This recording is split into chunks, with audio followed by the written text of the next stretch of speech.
बिस्मिल्लाहिर्रहमानिर्रहीम अस्सलाम वालेकुम। सऊदी इन्फो यूट्यूब चैनल में आपको खुशामदीद कहते हैं। आज हम बात करेंगे पोलियो वैक्सीन और मेनिंगोकोकल वैक्सीन की।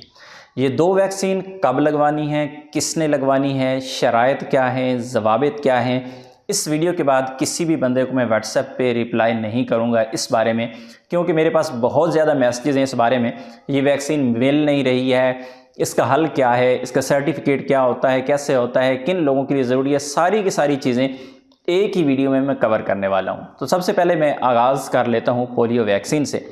अब तक की इंफॉर्मेशन के मुताबिक, अब तक की नोटिस, अब तक की वार्निंग्स के मुताबिक तमाम पैसेंजर्स जो पाकिस्तान से या अफ़गानिस्तान से सऊदी अरबिया का सफ़र कर रहे हैं उनके लिए पोलियो वैक्सीन ज़रूरी है। और दूसरी तरफ जो मेनिंगोकोकल वैक्सीन है, जो गर्दन तोड़ बुखार है, इसमें और भी वैक्सीन हैं जो सेम फार्मूले में आती हैं।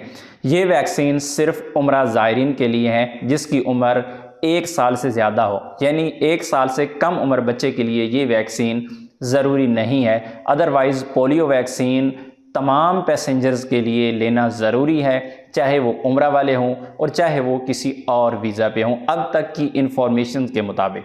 क्योंकि इसमें बहुत ज़्यादा कन्फ्यूजन थी स्टार्ट में, और अब भी एक कन्फ्यूजन बाकी है जो 10 फरवरी को जाके ही क्लियर होगा कि 10 फरवरी से इस पर अमल दरामद होगा, तो तब ही क्लियर होगा कि कौन कौन से पैसेंजर्स को पूछा जाता है और कौन कौन से पैसेंजर्स को नहीं पूछा जाता।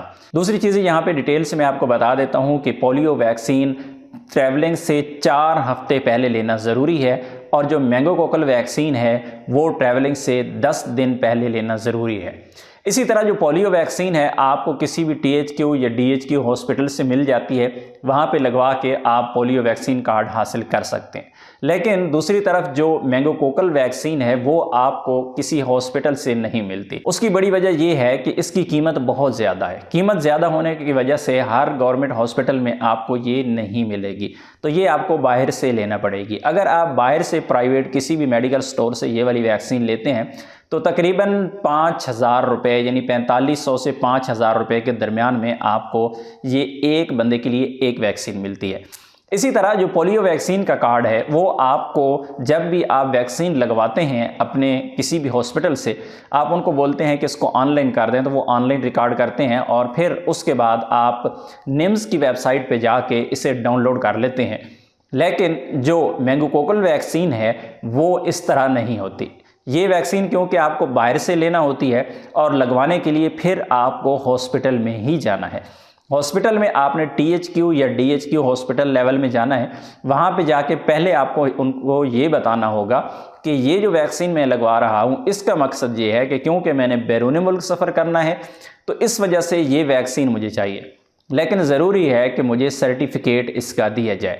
अब हॉस्पिटल से लोकल सर्टिफिकेट आपको दिया जाएगा, जिस तरह आप स्क्रीन पे इस वक्त देख रहे हैं। इस तरह का जो सर्टिफिकेट है वो आपको मिलेगा, और कुछ हॉस्पिटल्स आपको कार्ड देते हैं, कुछ हॉस्पिटल्स आपको ये वाला ग्रीन कलर में देते हैं, कुछ येलो कलर में देते हैं, कुछ एक सादा पेज पे प्रिंट होता है इस तरह का देते हैं। इस पर कोई भी QR कोड नहीं होता, कोई भी बार कोड नहीं लगा होता, सिर्फ आपका नाम, आपकी डिटेल, रजिस्ट्रेशन नंबर, ये चीज़ें इसके ऊपर लगी होती हैं और यही आपके लिए काफ़ी होता है। अभी दोबारा मैं वापस आ जाता हूँ एक अहम चीज़ पे, जो एक दफ़ा मैं फिर आपको क्लियर कर दूँ। बहुत ज़्यादा लोग इस बारे में कंफ्यूज हैं कि किसको लगवानी है और किसको नहीं लगवानी।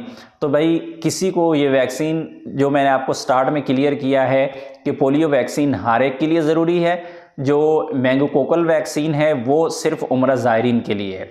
लेकिन दूसरी तरफ बहुत सारे लोग जो छुट्टी पर हैं या जिनका नया वीज़ा लग चुका है, जिन्होंने अभी ट्रैवल करना है, जो सऊदी अरेबिया से छुट्टी पे पाकिस्तान में इस वक्त मौजूद हैं, उनकी छुट्टी ही शॉर्ट है, वो सोच रहे हैं कि यार मैं अभी वैक्सीन लगाऊंगा तो मेरा टाइम ही पूरा नहीं हो पाएगा, मेरे 4 हफ्ते कैसे पूरे होंगे।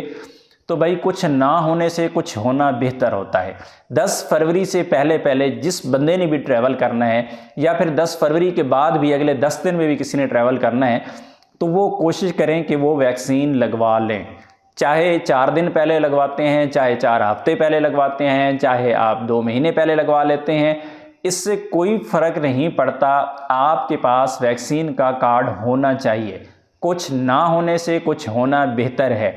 इसलिए अगर आप सोचो विचार में रहेंगे, आप कंफ्यूज रहेंगे, आप वक्त गुजारते रहेंगे, तो वक्त गुजर जाएगा और कल को अल्लाह ना करे इस पे उस तरह की सख्ती बढ़ती है जिस तरह कोरोना वैक्सीन के दौर में कोरोना वैक्सीन के बगैर सफ़र नहीं करने दिया जाता था, तो अगर ऐसी सूरत हाल और ज़्यादा चांसेस हैं कि 10 फरवरी के बाद आपको इस तरह की सूरत हाल नज़र आएगी, लोगों को एयरपोर्ट से डिपोर्ट किया जाएगा, ऑफलोड किया जाएगा, ट्रैवलिंग से रोका जाएगा, तो उस वजह से आपने उस परेशानी से बचना है और इसका हल आपने यही निकालना है कि आप किसी भी तरीके से वो वैक्सीन ले लें ताकि आपको कोई परेशानी ना हो।